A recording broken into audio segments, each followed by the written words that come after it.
सभी बच्चों को नमस्कार। कैसे हैं आप सब बच्चे? बेटा स्वागत है आप सभी प्यारे प्यारे बच्चों का आपके अपने YouTube channel Arvind learn classes में। तो बेटा आज की जो हमारी वीडियो है ये कक्षा 9th का एक प्रैक्टिस सेट पेपर है 2023-24 का और विषय है सामाजिक विज्ञान। ठीक है, तो एक प्रैक्टिस पेपर है, बहुत इम्पॉर्टेंट है और वीडियो भी आप लोगों के लिए बहुत इम्पॉर्टेंट होने वाली है।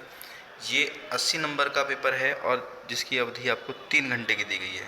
तो इसी तरीके से पेपर जो आपका फाइनल में आएगा पैटर्न आपका यही है और हो सकता है यहाँ मतलब जो पेपर आते हैं उस पेपर में आपको यहाँ से बहुत से क्वेश्चंस जो हैं देखने को मिलेंगे। ठीक है, तो आपके लिए ये बहुत इम्पॉर्टेंट है और आप देखेंगे कि इस पेपर में जो भी क्वेश्चंस पूछे गए हैं उस क्वेश्चंस को आप फाइनल पेपर में भी देखेंगे। ठीक है, तो इसीलिए जो बच्चे चैनल से नहीं जुड़े हैं बेटा चैनल को सब्सक्राइब कीजिएगा, वीडियो अच्छी लगी तो उसको लाइक ज़रूर कीजिएगा और अपने कमेंट भी ज़रूर कीजिए।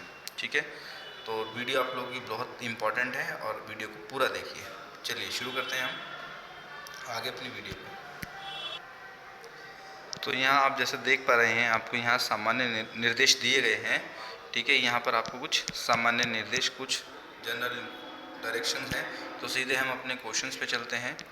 तो हमारे जो प्रश्न शुरू होते हैं प्यारे बच्चों वो होते हैं यहाँ से और ये है खंड का, जिसमें आपको बहुविकल्पीय प्रश्न दिए गए हैं। ठीक है, तो जैसे पहला प्रश्न आपको दिया गया है कि फ्रांसीसी क्रांति के समय फ्रांस का राजा कौन था। तो फ्रांसीसी क्रांति के समय प्यारे बच्चों फ्रांस का राजा जो था वो था लुई 16, लुई 16। तो इसका जो सही जवाब है प्यारे बच्चों वह है ऑप्शन नंबर बी। ठीक है, और लुई 16 किस वंश का था? ये बोर्बो वंश का था, ये बोर्बो वंश का राजा था। ठीक है, चलिए आगे देखते हैं। प्रश्न नंबर 2 में निम्नलिखित में से कौन लोकतंत्र की विशेषता नहीं है। तो यहाँ पे देखिए नहीं है पूछा है, लोकतंत्र की क्या विशेषता नहीं है। तो इसका जो सही आंसर है वो है ऑप्शन नंबर बी, एक ही व्यक्ति द्वारा शासन। ठीक है, तो ये लोकतंत्र की विशेषता नहीं है। तो प्रश्न नंबर 2 का जो सही आंसर है ऑप्शन नंबर बी है। चलिए आगे देखते हैं।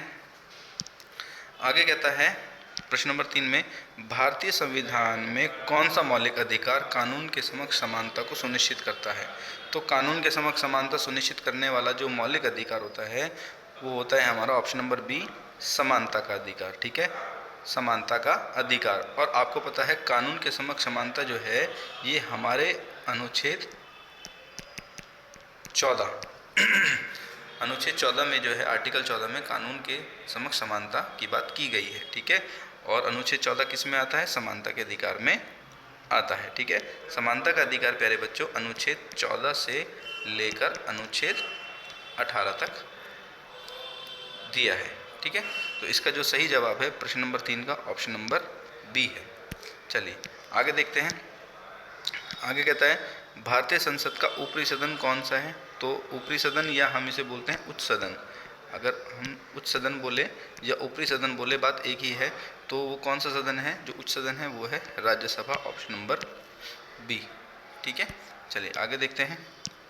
आगे कहता है 1789 में फ्रांसीसी क्रांति की शुरुआत किस घटना से हुई। तो कौन सी घटना घटी थी 1789 में जिससे फ्रांसीसी क्रांति की शुरुआत होती है?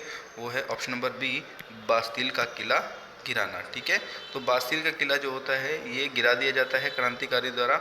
और जो यहाँ का सेनापति होता है डिलॉने, यहाँ इस किले का सेनापति होता है प्यारे बच्चों, सेनापति जिसका नाम था डिलॉने। डिलॉने ये जो सेनापति होता है ये इस हमले में मारा जाता है और किले को गिराकर कैदियों जो कैदी होते जेल में बंद होते हैं उनको बाहर निकाल दिया जाता है, हथियारों को लूट लिया जाता है फ्रांसीसी क्रांतिकारियों के द्वारा और यहीं से फ्रांसीसी क्रांति की शुरुआत हो जाती है। ठीक है, चलिए आगे देखते हैं अगला प्रश्न। अगले प्रश्न में कहता है खाद्य सुरक्षा का क्या अर्थ होता है। खाद्य सुरक्षा का अर्थ होता है गरीबों के लिए भोजन तक सीमित पहुंच। ठीक है, भोजन तक सीमित पहुंच। चलिए ऑप्शन नंबर डी जो है इसका सही जवाब है ऑप्शन नंबर डी। आगे कहता है प्रश्न नंबर 7 में कौन सा मौलिक अधिकार भारत में किसी भी धर्म को मानने, प्रचार करने और प्रसार करने का अधिकार सुनिश्चित करता है। तो इसका जो सही जवाब है ऑप्शन नंबर बी है, धार्मिक स्वतंत्रता का अधिकार। धार्मिक स्वतंत्रता का अधिकार, ऑप्शन बी। आगे भारतीय संविधान निर्माण के लिए कौन सी संस्था उत्तरदायी थी। तो वो संस्था कौन सी थी जिसने भारतीय संविधान का निर्माण किया था। तो इसका जो सही जवाब है ऑप्शन नंबर सी है, संविधान सभा। Option number C. प्रश्न नंबर 9 में देखिए, कहता है भारत में राज्यों को खाद्य वितरण के लिए कौन सी संस्था जिम्मेदार है। तो वो कौन सी संस्था जिम्मेदार है जो राज्य में खाद्य वितरण करती है? ये है ऑप्शन नंबर ए, भारतीय खाद्य निगम, FCI यानी फूड कॉरपोरेशन ऑफ इंडिया, जिसको हिंदी में बोलते हैं भारतीय खाद्य निगम। ठीक है, तो इसका जो सही जवाब है ऑप्शन नंबर ए है प्यारे बच्चों। नेक्स्ट आगे कहता है प्रश्न 10 में भारतीय संविधान का अनुच्छेद 19 संबंधित है। अनुच्छेद 19 जो है वो किससे संबंधित है? अनुच्छेद 19 जो है बेटा ये है ऑप्शन नंबर बी, स्वतंत्रता के अधिकार से जुड़ा हुआ। चलिए आगे देखते हैं प्रश्न नंबर 11। एडोल्फ हिटलर जर्मनी में किस राजनीतिक दल का नेता था? तो कौन से राजनीतिक दल का नेता था एडोल्फ हिटलर? इसका सही option number A, Nazi Party यानी National Socialist German Workers Party. ठीक है, तो 11 का सही जवाब है ऑप्शन नंबर ए। नेक्स्ट आगे देखिए प्रश्न 12 में कहता है भारत में मानसूनी हवाएं किस महासागर से प्रभावित होती हैं? तो हमारे देश में जो मानसूनी हवाएं हैं वो किस महासागर से प्रभावित होते हैं? वो होते हैं ऑप्शन नंबर बी, हिंद महासागर से। ठीक है, ऑप्शन नंबर बी, हिंद महासागर से ये हवाएं प्रभावित होती है। और हमारे देश में सबसे ज़्यादा जो मानसून जो हम कहते हैं वो मानसून, उस मानसून को क्या कहते हैं? उसे हम कहते हैं दक्षिण पश्चिम मानसून। ठीक है, दक्षिण पश्चिम मानसून। और हमारे देश में 70% जो बारिश होती है वो इसी मानसून से होती है, दक्षिण पश्चिम मानसून से। और ये मानसून कहाँ से उठता है? ये मानसून हिंद महासागर और अरब सागर की तरफ से उठता है। चलिए आगे देखते हैं।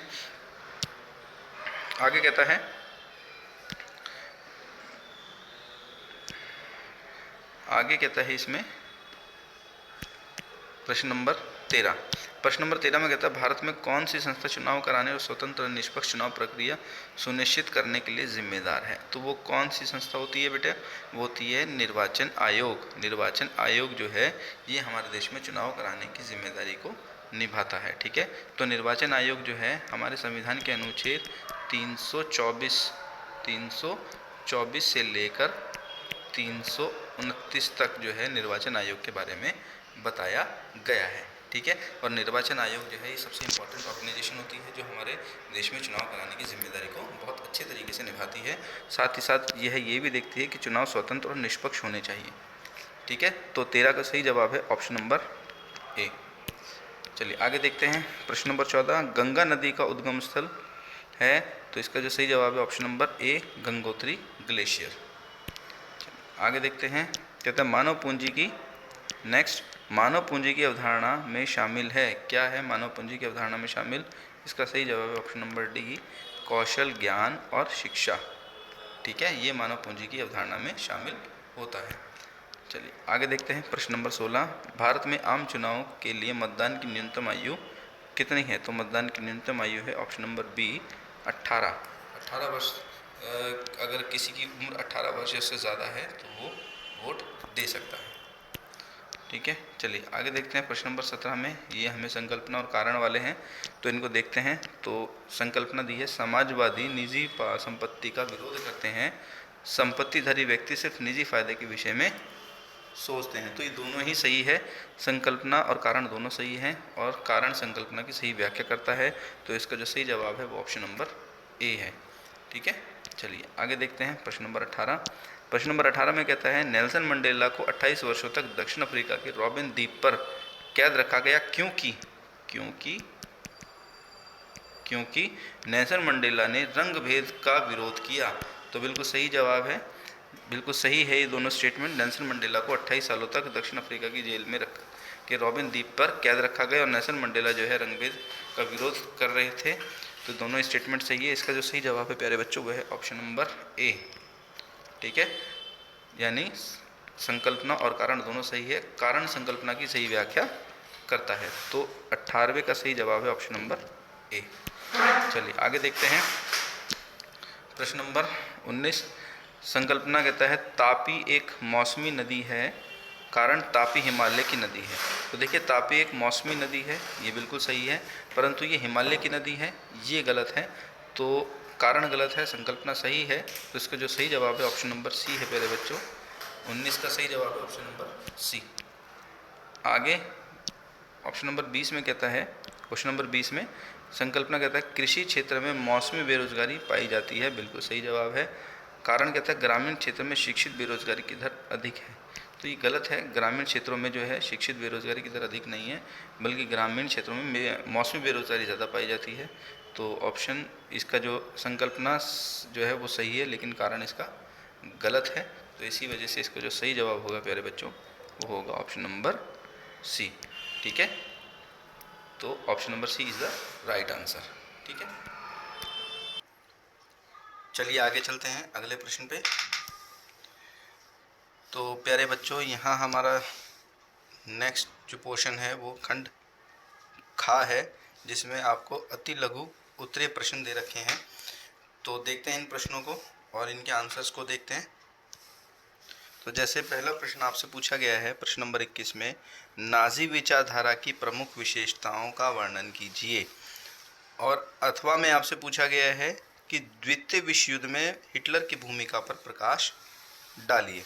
ठीक है, तो देखिए अगर हम नाजी विचारधारा की बात करते हैं, जैसे इसमें पूछा गया है कि उसकी विचारधाराओं की विशेषता बताइए, तो सबसे पहले क्या उसकी जो विचारधाराओं की जो विशेषता थी वो यही थी कि वो स्वयं यानी जो जर्मन मूल के लोग हैं उनको शुद्ध रक्त का आर्य मानता था। वो जो जर्मन मूल के लोग हैं उनको शुद्ध रक्त का जो है आर्य के वंशज मानता था। एक तो फर्स्ट पॉइंट ये हो गया। दूसरा उसका पॉइंट क्या होगा, दूसरा पॉइंट ये होगा कि वो यहूदी जो ज्यूइश लोग हैं, यहूदी उनसे क्या करता था, यहूदियों से वो घृणा करता था। ठीक है, तो ये उसकी विचारधारा थी, नाजी विचारधारा की यहूदियों से घृणा करना और उनको एलिमिनेट करना, उनको जर्मन से निकाल देना। दूसरा, जर्मन जो मूल के लोग हैं उनको शुद्ध रक्त आर्य मतलब ऊंची नस्ल का जो है समझता था। ये उसकी कुछ विचारधाराएं थी।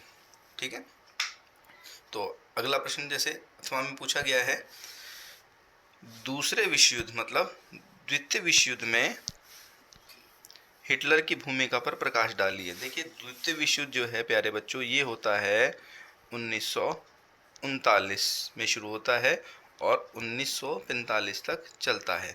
ठीक है, 45 तक चलता है। तो इसमें हिटलर की भूमिका क्या थी?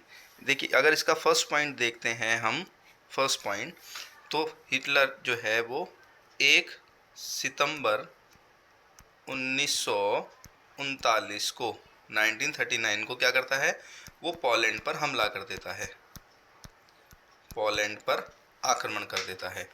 ठीक है, क्योंकि पोलैंड पर हमला करता है और पोलैंड के साथ जो संधि होती है वो किस देश की होती है, वो होती है इंग्लैंड की और फ्रांस की। क्योंकि पोलैंड के साथ संधि होती है इंग्लैंड और फ्रांस की, इसीलिए इन दोनों देशों को मजबूर होकर पोलैंड के साथ जो है उसकी हिफाजत के लिए युद्ध में शामिल होना पड़ता है और जर्मनी से युद्ध करना पड़ता है। तो 1 सितंबर 1939 को हिटलर की क्या भूमिका थी कि उसने पोलैंड पर हमला कर दिया। ठीक है, इससे पहले पोलैंड पर हमला करने से पहले हिटलर ऑस्ट्रिया और चेकोस्लोवाकिया ये जो कंट्री है इन पर भी ये कब्जा कर चुका था। ठीक है, तो ये हम लिख सकते हैं कि इसकी विचारधारा मतलब हिटलर की जो भूमिका थी कि इसने पोलैंड पर हमला किया, ऑस्ट्रिया चेकोस्लोवाकिया पर भी इसने कब्जा किया। ठीक है, नेक्स्ट पॉइंट इसका क्या था, हिटलर की भूमिका में अगर हम देखते हैं तो इसका नेक्स्ट पॉइंट ये हो सकता है कि ये ज़्यादातर भूमि अपनी साम्राज्यवादी नीति के तहत बाकी देशों पर भी ये कब्जा करना चाहता था। ठीक है, कब्जा करना चाहता था। जो हिटलर की दूसरे विश्व युद्ध की जो है उसमें एक सबसे महत्वपूर्ण कारण जो था वर्ल्ड वॉर का शुरू होने का, वो यही था कि इसकी जो साम्राज्यवादी नीति थी वो ये थी कि दूसरे देशों पर ज़्यादा से ज़्यादा ये कब्जा कर सके ताकि वहाँ की ज़मीन पर ये जर्मन लोगों को बसा सके। ठीक है बच्चों, तो यहाँ हम इस तरीके से लिख सकते हैं। चलिए आगे देखते हैं।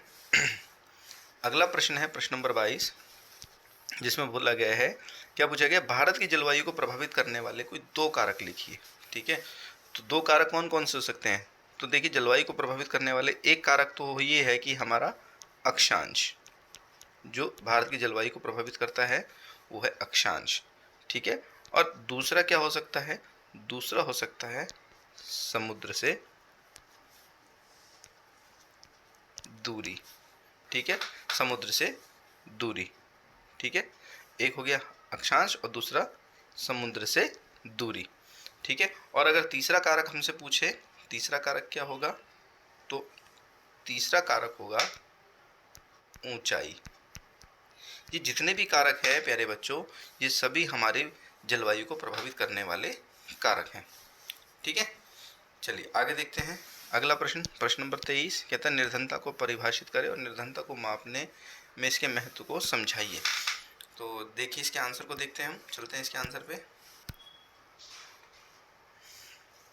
तो ये देखिए, ये इसका आंसर है, क्या लिखा है? गरीबी रेखा, ये निर्धनता रेखा क्या होती है? आय के उस स्तर को कहते हैं जिससे कम आमदनी होने पे इंसान अपनी आर्थिक ज़रूरतों को पूरा करने में असमर्थ होता है। ठीक है, हम उसे क्या कहते हैं? निर्धनता रेखा कहते हैं, जिसमें हम अपनी आर्थिक ज़रूरतों को पूरा नहीं कर पाते, तो इसका मतलब हम निर्धनता रेखा से नीचे हैं।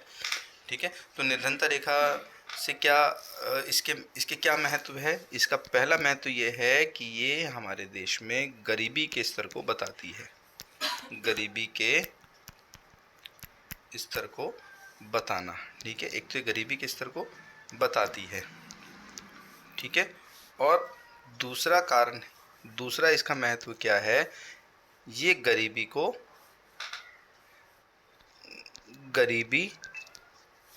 दूसरा हम लिख सकते हैं यहाँ पे सेकंड, गरीबी को दूर करने में सहायक भी होती है।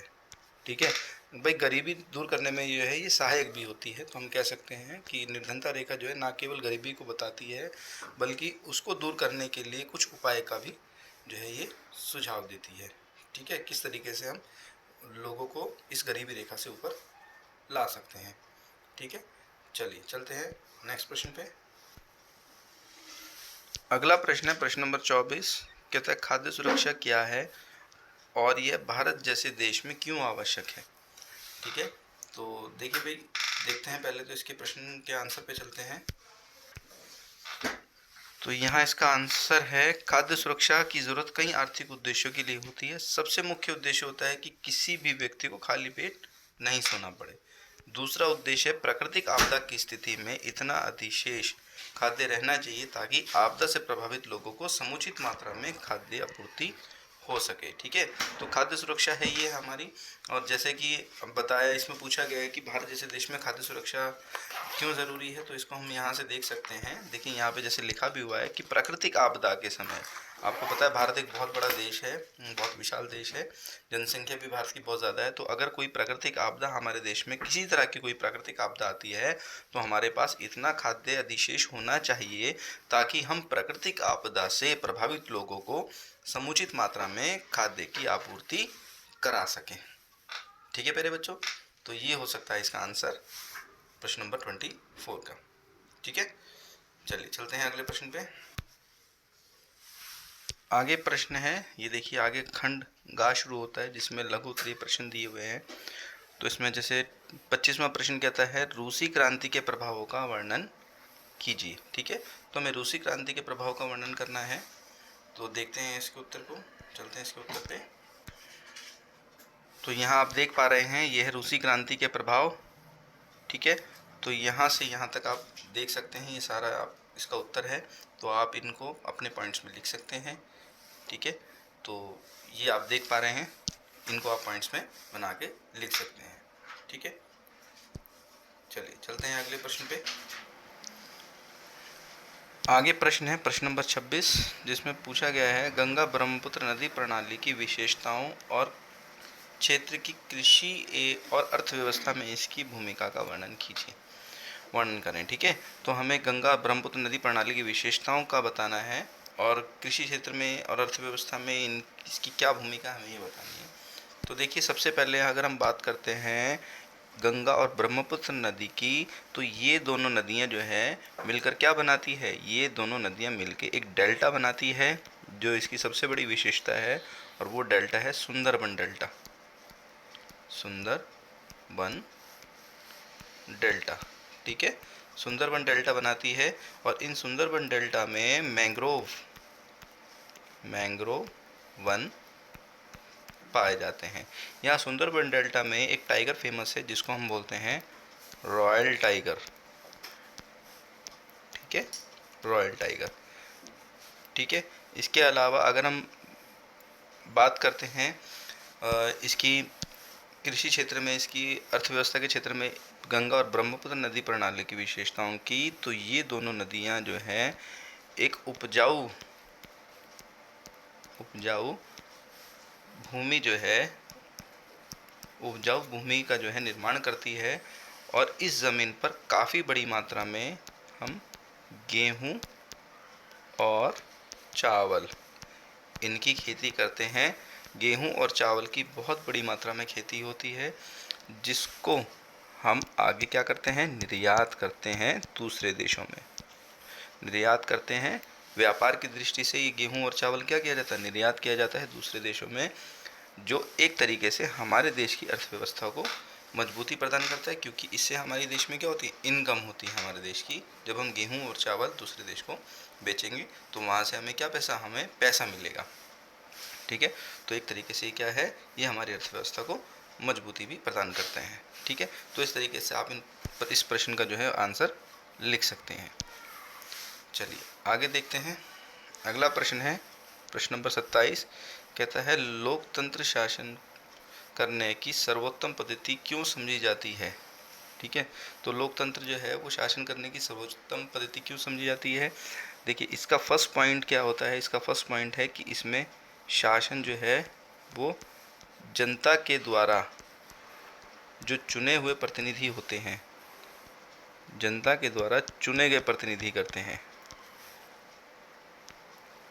एक पॉइंट तो इसका ही हो जाता है, जनता जिस प्रतिनिधि को चुनेगी वही शासन में भाग लेगा। ठीक है, दूसरा, लोकतंत्र में क्या होता है, जनमत होता है, यानी जनता क्या करती है, जनता वोट देती है। ठीक है, जनता को ये पावर होती है कि वो वोट दे सकती है।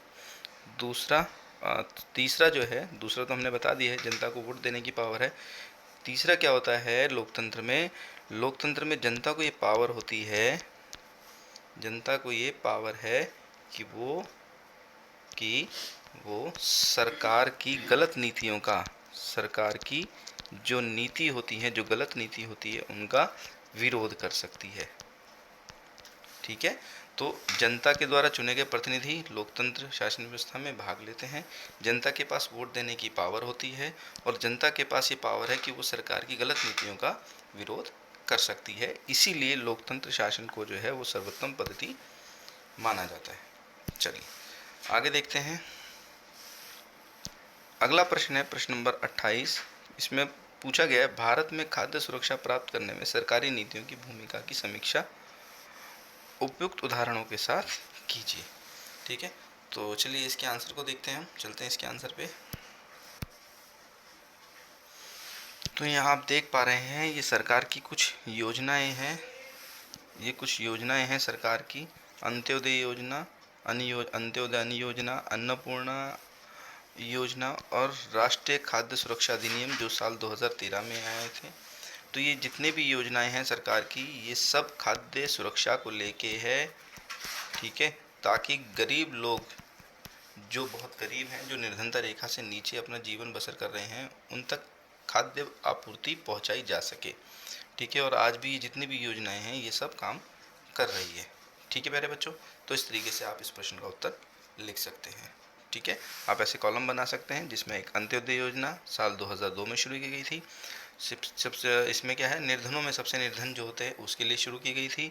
उसके बाद अगली योजना है अन्नपूर्णा योजना, 2000 में शुरू की गई थी। ये दीन वरिष्ठ नागरिकों के लिए, जो बुजुर्ग नागरिक हैं उनको खाद्य आपूर्ति उपलब्ध कराने के लिए की गई थी। और एक है राष्ट्रीय खाद्य सुरक्षा अधिनियम, 2013 में शुरू की गई थी। ये जो गरीब परिवार हैं उनके लिए शुरू की गई थी, जिसमें उन्हें सस्ते दामों पर गेहूँ और चावल जो है वो उपलब्ध कराया गया था। ठीक है, तो इस तरीके से आप इस प्रश्न का उत्तर लिख सकते हैं। ठीक है, चलते हैं अगले प्रश्न पे। आगे प्रश्न है प्रश्न नंबर 29, जिसमें पूछा गया है एक लोकतांत्रिक देश में संविधान की आवश्यकता क्यों है। ठीक है, तो अगर हम पूछें कि भाई लोकतांत्रिक देश है तो उसमें संविधान की आवश्यकता क्यों है, तो देखते हैं इसके आंसर को, चलते हैं इसके आंसर पे। तो यहाँ देखिए, यहाँ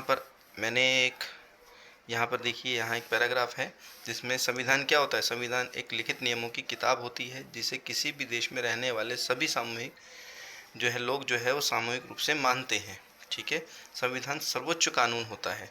ठीक है, तो यहाँ पर देखिए कुछ बातें हैं जो संविधान के कामों को बताती है और इसी के लिए हमें संविधान की ज़रूरत होती है। तो यहाँ देखिए जैसे लिखा हुआ है, पहला, साथ रह रहे विभिन्न तरह के लोगों के बीच ज़रूरी भरोसा और सहयोग विकसित करता है। तो संविधान का ये प्रमुख कार्य है, इसीलिए हमें संविधान की ज़रूरत होती है, क्योंकि ये लोगों के अंदर एक भरोसा जो है एक सहयोग की भावना का विकास करता है। दूसरा, सरकार का गठन कैसे होगा, किसे फैसले लेने का अधिकार होगा, ये सारी बातें संविधान में लिखी होती है। तीसरा, ये सरकार के अधिकारों की सीमा तय करता है और हमें बताता है कि नागरिकों को के क्या अधिकार हैं।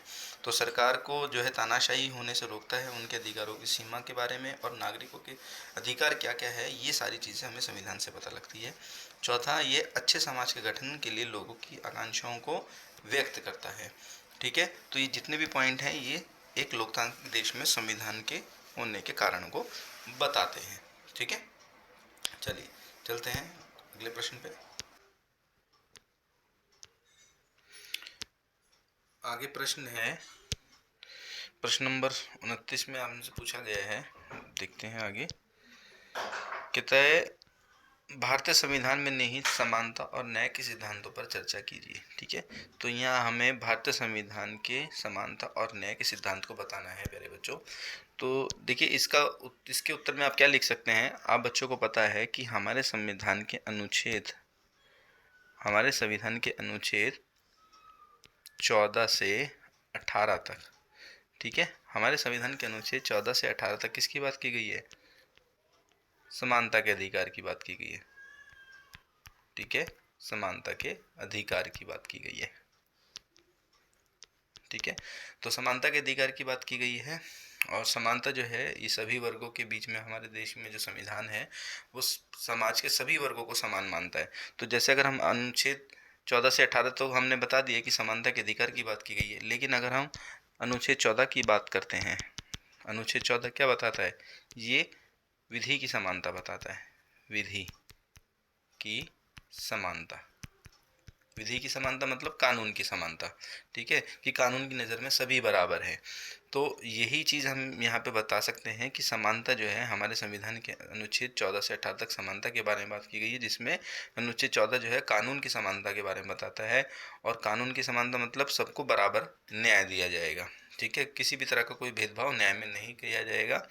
कानून की नज़र में सभी बराबर हैं और जो आरोपी है, कानून की नज़र में जो दंडनीय जिसने अपराध किया है उसको सज़ा मिलेगी और जो बेकसूर है उसके साथ न्याय होगा, उसको आज़ाद कर दिया जाएगा, बरी कर दिया जाएगा। ठीक है, इस तरीके से आप इस प्रश्न का आंसर लिख सकते हैं। चलिए आगे देखते हैं। आगे है खंड घ, दीर्घ उत्तरीय प्रश्न दे रखे हैं यहाँ पे। तो जैसे प्रश्न नंबर 30 है, इसमें जैसे बताया गया कि जर्मनी में एडोल्फ हिटलर के सत्ता में आने के कारणों का विश्लेषण कीजिए।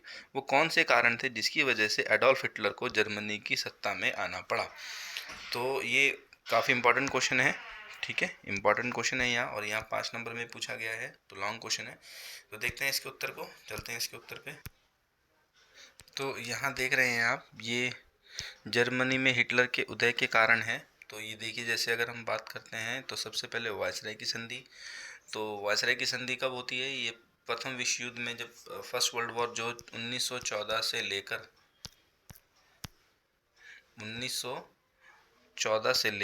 1914 से 1918 तक जो फर्स्ट वर्ल्ड वॉर चला था, उस वर्ल्ड वॉर में जर्मनी हार गया था और जर्मनी को कौन सी वायसराय की संधि करनी पड़ी थी।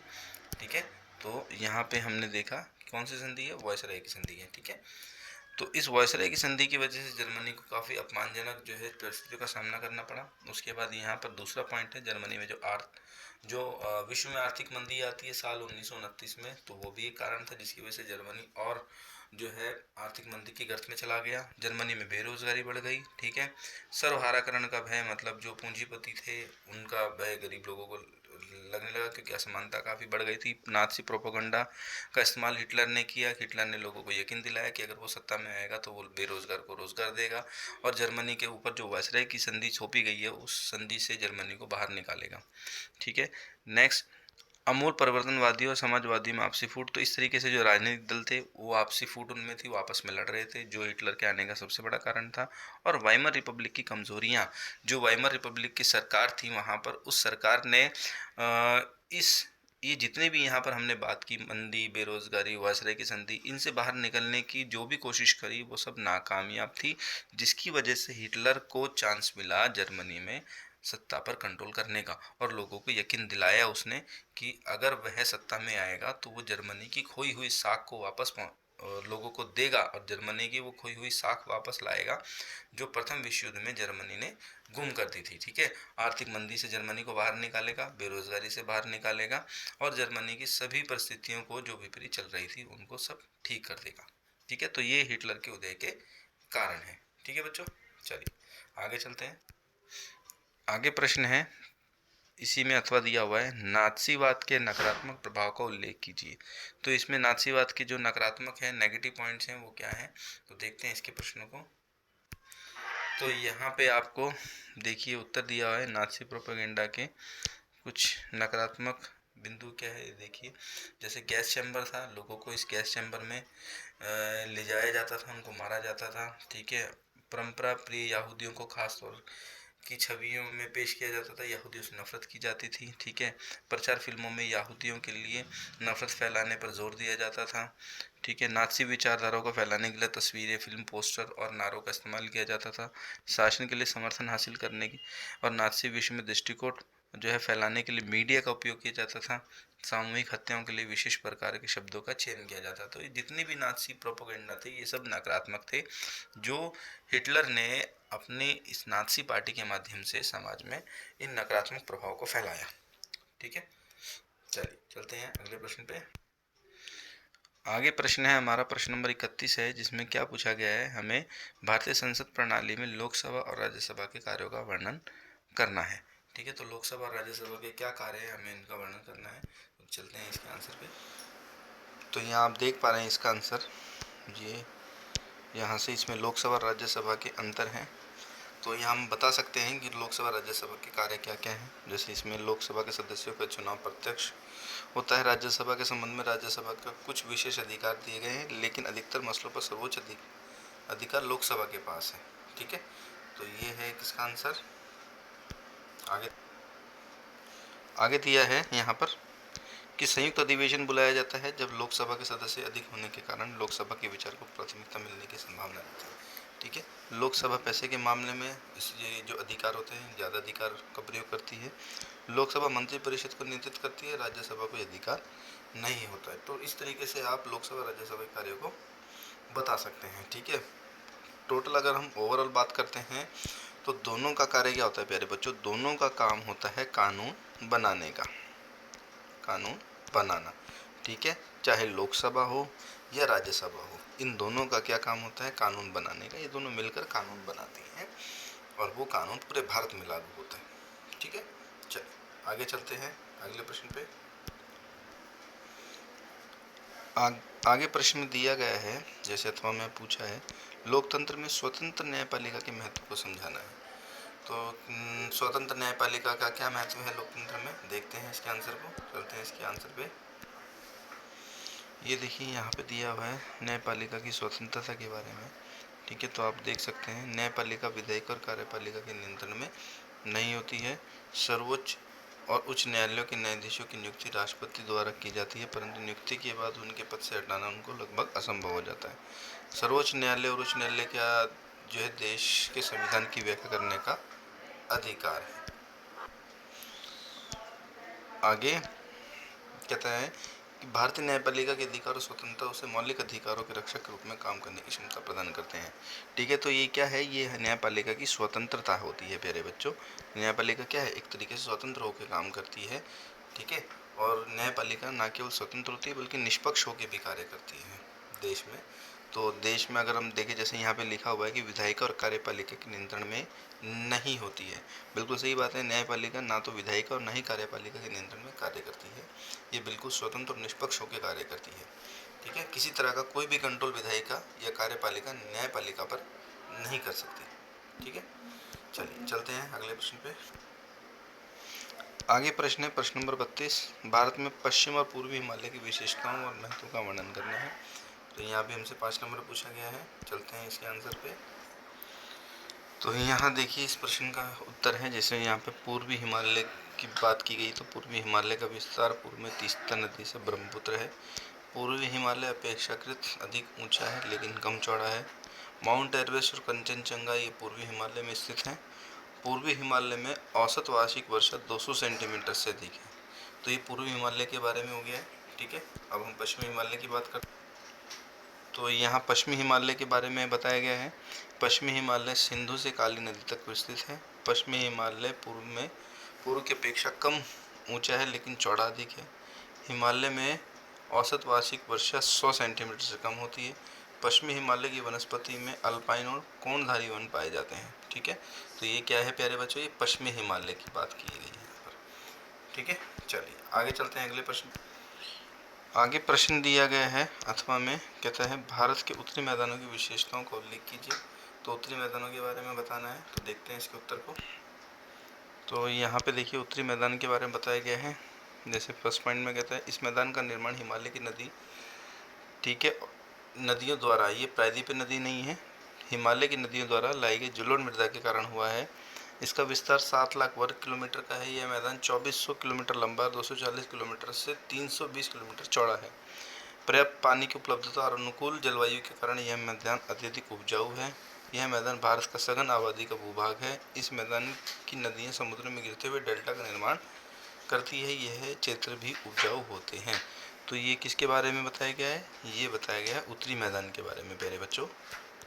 उत्तरी मैदान की क्या है, ये विशेषताएं हैं। ठीक है, चलिए चलते हैं अगले प्रश्न पे। आगे प्रश्न है प्रश्न नंबर 33, जिसमें पूछा गया है गरीबी उन्मूलन के लिए भारत सरकार द्वारा उठाए गए कदमों की चर्चा कीजिए और गरीबी के स्तर को कम करने के लिए कितने प्रभावी रहे हैं। तो देखते हैं इसके उत्तर को, चलते हैं इसके उत्तर पे। तो ये है आपके सामने इस प्रश्न का उत्तर। तो यहाँ से लेके यहाँ तक आपको 5 पॉइंट दिए हुए हैं। ठीक है, ये पाँचों ही आपके इसके उत्तर हैं, तो आप देख सकते हैं। और ये इम्पोर्टेंट क्वेश्चन है प्यारे बच्चों, ये अक्सर एग्ज़ाम में पूछा जाता है। ठीक है, तो यहाँ पर आप देख सकते हैं इसके उत्तर को। ठीक है, जैसे भारत सरकार द्वारा चलाया गया कार्यक्रम ग्रामीण रोजगार सृजन कार्यक्रम है, स्वर्ण जयंती ग्राम उदय योजना है, प्रधानमंत्री ग्राम उदय योजना है, और सबसे इम्पोर्टेंट है महात्मा गांधी राष्ट्रीय ग्रामीण रोजगार गारंटी अधिनियम 2005। ठीक है, तो ये सभी योजनाएं हैं। और जैसे यहाँ पे दी गई है प्रधानमंत्री रोजगार योजना, ये सभी योजनाएं हैं जो गरीबी को दूर करने के लिए, निर्धनता को दूर करने के लिए सरकार द्वारा चलाई जा रही है। ठीक है, निर्धनता को दूर करने के ये एक तरीके से उपाय हैं जो गवर्नमेंट द्वारा किए जा रहे हैं। ठीक है, चलिए चलते हैं अगले प्रश्न पे। आगे है प्रश्न अथवा में जो दिया है कि गरीबी के दुष्चक्र की अवधारणा को स्पष्ट कीजिए। इस चक्र को तोड़ना गरीबी उन्मूलन के लिए किस प्रकार लाभदायक हो सकता है। तो देखिए गरीबी का जो दुष्चक्र होता है प्यारे बच्चों, इसको हम ऐसे समझ सकते हैं कि सपोज कीजिए ये एक चक्र है गरीबी का। ये क्या है, ये गरीबी का एक चक्र होता है। ठीक है, और ये गरीबी का चक्र है। तो ये चक्र कैसे बनता है, ये चक्र बनता है किससे, गरीबी से। गरीबी, बेरोजगारी, रोजगारी, ठीक है, अधिक सदस्यों की संख्या, अधिक संख्या, कुपोषण, कुपोषण, ठीक है, और ठीक है, तो गरीबी हो गया है, बेरोजगारी हो गया है, परिवार की अधिक संख्या हो गई है और कुपोषण हो गई, ये सभी मिलकर क्या करते हैं, एक दुष्चक्र का निर्माण करते हैं जो गरीबी दुष्चक्र कहलाता है। ठीक है, तो इस गरीबी दुष्चक्र को तोड़ने के लिए जो है क्या करती है, इस गरीबी के दुष्चक्र को तोड़ने के लिए, इसके उन्मूलन के लिए जो है सरकार जो है कई तरह की योजनाएं जो है चलाती है। अभी जैसे कि हमने इस प्रश्न में देखा था, इसके उत्तर में देखा था, तो उसी तरीके के लिए सरकार जो है योजनाएं चलाती हैं ताकि इस चक्र को जो है तोड़ा जा सके और गरीबी को उन्मूलन किया जा सके। ठीक है, क्योंकि अगर गरीबी का उन्मूलन होगा तभी ही क्या होगा, गरीबों को गरीबी रेखा से ऊपर उठाया जा सकता है ना। तो इसीलिए सरकार के द्वारा ये जितनी भी बड़ी बड़ी योजनाएं हैं गरीबों के उद्धार के लिए वो चलाई जा रही है। ठीक है, चलिए आगे चलते हैं। अब आगे आ जाते हैं, हमारे पास खंड डा वाले हैं जिसमें केस स्टडी पर है। तो यहाँ आपको एक पैराग्राफ दिया है, प्रश्न नंबर 34 आपको दिया है, यहाँ एक पैराग्राफ है और इस पैराग्राफ के कुछ देखिए यहाँ पे प्रश्न दिए गए हैं। तो जैसे पहला प्रश्न है 34.1 में रेडिकल विचारधारा से क्या अभिप्राय है। तो देखिए इसमें रेडिकल विचारधारा के बारे में बताना है। तो यहाँ आप देख पा रहे हैं इसका उत्तर ये है, यहाँ से लेकर यहाँ तक। ठीक है, तो ये आ गया आपका उत्तर 34.1। ठीक है, चलिए आगे देखते हैं अगला प्रश्न कहता है। आगे प्रश्न में कहता है रूढ़िवादी विचारधारा से आप का क्या अभिप्राय है। तो देखते हैं रूढ़िवादी विचारधारा को। तो यहाँ पे जैसे पूछा गया है रूढ़िवादी विचारधारा से क्या अभिप्राय है, तो प्यारे बच्चों रूढ़िवादी विचारधारा वो विचारधारा होती है जो उदारवादी विचारधारा के खिलाफ होती है, जो उसके अगेंस्ट में होगी। ठीक है, तो हम कह सकते हैं कि रूढ़िवादी विचारधारा जो है ये उदारवादी विचारधारा के खिलाफ कार्य करती है। ठीक है, और ये अमूमन जो रूढ़िवादी विचारधारा होती है ये किसी भी परिवर्तन, चीज़ के परिवर्तन के खिलाफ होती है। ठीक है, तो ये रूढ़िवादी विचारधारा किसी तरह के परिवर्तन का समर्थन नहीं करती है और दूसरा ये उदारवादी विचारधारा के खिलाफ होती है। ठीक है, चलिए अगला प्रश्न 34.3 में रूढ़िवादी किस प्रकार रेडिकल समूह और उदारवादी के खिलाफ थे। तो देखते हैं इसके उत्तर। इस प्रश्न का जो सही आंसर है प्यारे बच्चों वो ये है कि रूढ़िवादी आमतौर पर परिवर्तन के विचारों का विरोध करते हैं। ठीक है, तो ये है आपका 34 का थर्ड। ठीक है, चलिए आगे देखते हैं। अगला है प्रश्न नंबर 35। इसमें भी आपको एक अनुच्छेद दिया गया है। तो जैसे आपसे पूछा गया है तीस्ता और दिहांग नदियों के बीच स्थित हिमालय को क्या कहा जाता है। तो देखिए इसका आंसर आपको इसी पैराग्राफ से ढूंढना है। तो जैसे अगर हम देखते हैं कि तीस्ता और दिहांग के बीच में जो हिमालय है उसे क्या कहा जाएगा, तो देखते हैं इसके उत्तर को। तो इसका जो सही आंसर है प्यारे बच्चों वो है असम हिमालय। ठीक है, क्या आंसर है, असम हिमालय। तीस्ता और दिहांग नदियों के बीच स्थित हिमालय का क्या नाम होता है, असम हिमालय। ठीक है, तो ये है 35.1 का सही आंसर। आगे कहते हैं कुमाऊं हिमालय किन नदियों के मध्य स्थित है। ठीक है, तो कुमाऊं हिमालय किन नदियों के मध्य स्थित है। तो अगर हम कुमाऊं हिमालय की बात करते हैं प्यारे बच्चों तो ये सतलुज और काली नदियों के बीच में स्थित है। कौन सा हिमालय, कुमाऊं हिमालय। तो सतलुज और काली नदी के बीच में कौन सा हिमालय है, कुमाऊं हिमालय। तो इसका आंसर है 35.2। ठीक है, आगे अगला प्रश्न कहता है सतलुज और सिंधु नदियों के बीच स्थित हिमालय जो है इसका वर्णन कीजिए। तो देखिए अगर हम इसकी बात करते हैं सतलुज और सिंधु नदी के हिमालय की अगर हम बात करते हैं तो ये देखिए यहाँ से आ जाएगा सतलुज और सिंधु के बीच स्थित हिमालय भाग को पंजाब हिमालय के नाम से जाना जाता है। ठीक है, तो ये है आपका 35.3 का सही आंसर। ठीक है, चलिए आगे देखते हैं। प्रश्न नंबर 36 है, ये भी आपको एक अनुच्छेद दिया गया है। तो जैसे फर्स्ट प्रश्न में आपसे पूछा गया है, कहता है कृषि क्षेत्र में रोजगार के अवसर कैसे सृजित होते हैं। ठीक है। तो कृषि क्षेत्र में रोजगार के अवसर कैसे सृजित होते हैं? तो इसका सही आंसर होगा प्यारे बच्चों, वो है खेती करके। ठीक है, खेती करेंगे तो उससे क्या होगा? रोजगार के अवसर सृजित होंगे। ठीक है। नेक्स्ट कहता है हरित क्रांति के प्रभाव का वर्णन कीजिए। तो हरित क्रांति से क्या प्रभाव पड़े? हरित क्रांति का सबसे ज़्यादा प्रभाव जो पड़ा वो किस में पड़ता है? तो हरित क्रांति का सबसे ज़्यादा जो प्रभाव पड़ता है प्यारे बच्चों वो पड़ता है फसलों पर। और फसलें कौन सी? गेहूँ और दूसरी चावल। इन दोनों फसलों पर हरित क्रांति का बहुत अधिक प्रभाव पड़ता है। नेक्स्ट कहता है निर्धनता को दूर करने के लिए कोई 2 उपाय बताइए। तो देखिए, अगर हम निर्धनता की दूर करने की बात करते हैं इसमें तो इसका सही जवाब जो होगा, अगर हमसे पूछे निर्धनता को दूर करने के उपाय, तो पहला क्या होगा? पहला होगा रोजगार उपलब्ध कराना। ठीक है, रोजगार के जो है अवसर सृजित करना। ठीक है, तो ये तो हो गया फर्स्ट। और दूसरा होगा सरकार द्वारा प्रभावकारी नीति बनाना। ठीक है, सरकार द्वारा प्रभावकारी नीति बनाना। तो एक तो सरकार क्या है, ये रोजगार देकर जो है लोगों को गरीबी दूर कर सकती है। दूसरा, सरकार जो है समय समय पर अपनी प्रभावकारी नीति बनाएगी जिसकी वजह से रोजगार जो है लोगों को मिलेगा, लोगों को सस्ते दाम पर अनाज मिलेगा और इस वजह से गरीबी जो है दूर हो सकती है इसके कारण। ठीक है, तो ये 2 पॉइंट आप यहाँ से लिख सकते हैं इस तरीके से। चलिए आगे देखते हैं। अगला प्रश्न है हमारा खंड है और मानचित्र पर आधारित प्रश्न है। तो इसमें हमें देखिए मित्र राष्ट्र और धुरी राष्ट्र। ठीक है, तो प्रश्न नंबर 37 है, इसमें एक मित्र राष्ट्र और एक धुरी राष्ट्र हमें भरना है। तो सीधा हम इसके मानचित्र पे चलते हैं और देखते हैं इसके आंसर को, मित्र राष्ट्र और धुरी राष्ट्र। तो यहाँ पे देखिए मित्र राष्ट्र और धुरी राष्ट्र की बात अगर हम करते हैं तो जैसे यहाँ पे अगर हम बात करते हैं तो ये वाला जो देश है प्यारे बच्चों, यहाँ पे जो है ये है हमारा फ्रांस। और ये क्या है? ये मित्र राष्ट्र है, मित्र राष्ट्र।